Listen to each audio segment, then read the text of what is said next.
day from Money 2020 here in Amsterdam. I'm with Abid Mumtaz, Commercial Lead for Wise Platform.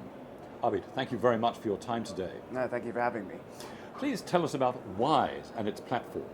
Yeah, sure. So the platform is actually Wise, but it's for banks, fintechs, and businesses to access the infrastructure that we've been building over the last 10 to 12 years in moving money around the world. So if you've used Wise before, you would know it as a platform in which you can sign up and move your money from A to B with the speed, transparency, convenience, and low cost point as well. And platform is really taking the essence of that infrastructure for banks and fintechs and enterprises all over the world so they can offer the same experiences to their customers. You mentioned different types of companies who are working with you. Are they mainly banks or mainly fintechs or mainly non-financial companies?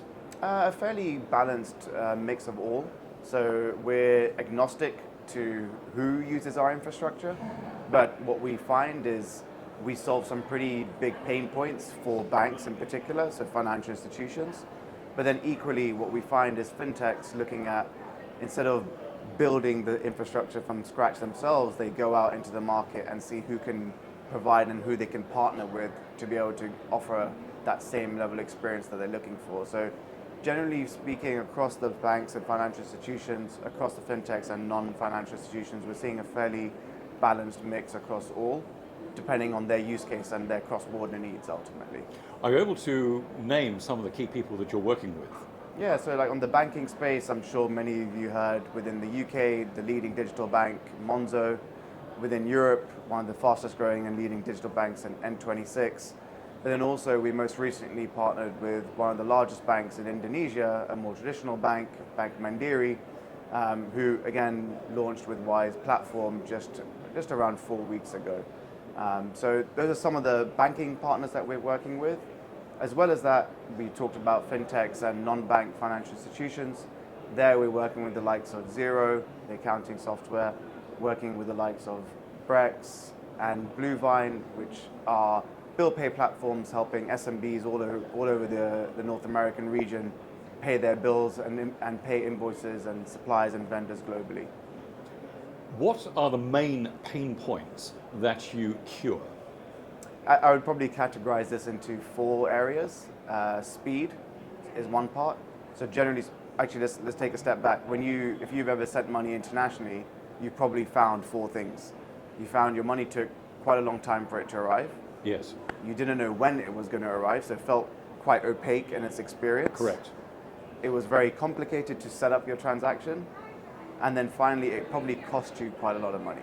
Correct. By the end of it, once the transaction completed, you would have seen, wow, there's actually a lot more fees than I thought there were. So those are the 4 things that we see most consumers and businesses around the world facing. And those are the 4 areas that we're really just focusing on as a company to solve. So at Wise, roughly around 5,000 to 6,000 people, and all we're doing is trying to solve those 4 main problems, which is, can we make money move around the world in less than 20 seconds all the time? And that's how we define instant. Yes. We're then looking at, can we make it as transparent as possible? So knowing exactly how much it's going to cost when you start to create the transaction, and knowing exactly when the money will arrive with a very high level of accuracy. Yes. And then make it as extremely convenient and an awesome experience for those consumers and businesses to do that. So those are really the real big problems. And if we can do that whilst also then bringing the price of cross-border down as an industry, then I think we're solving all 4 things. Tremendous. If one looks around the world, it's quite easy to find initiatives that have been started by governments and regulators and or initiatives that have been started by the industry to make payments generally cheaper, easier and more transparent. Do you see these trends continuing and therefore presumably being a tailwind for you?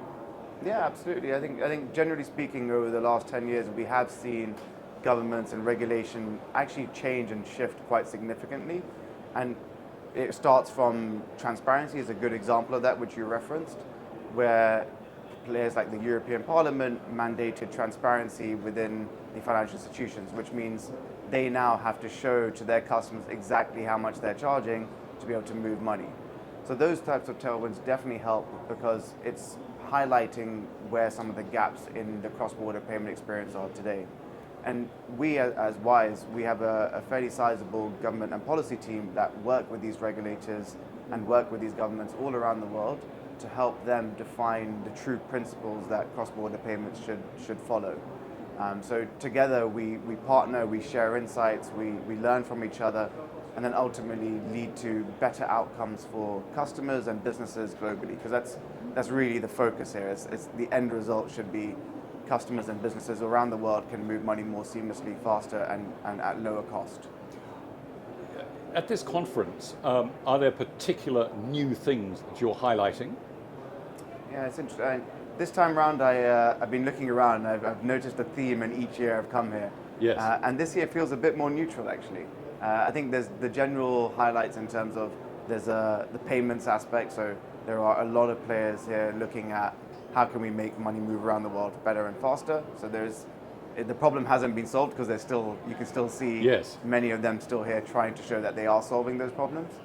But then I think generally speaking, we're seeing an emergence, particularly within the artificial intelligence space. I think that's something that I've seen just generally walking around the show. Yes. A lot more adoptions of how the AI could help use cases, and it's quite interesting to see how they're all coming in with a slightly different angle.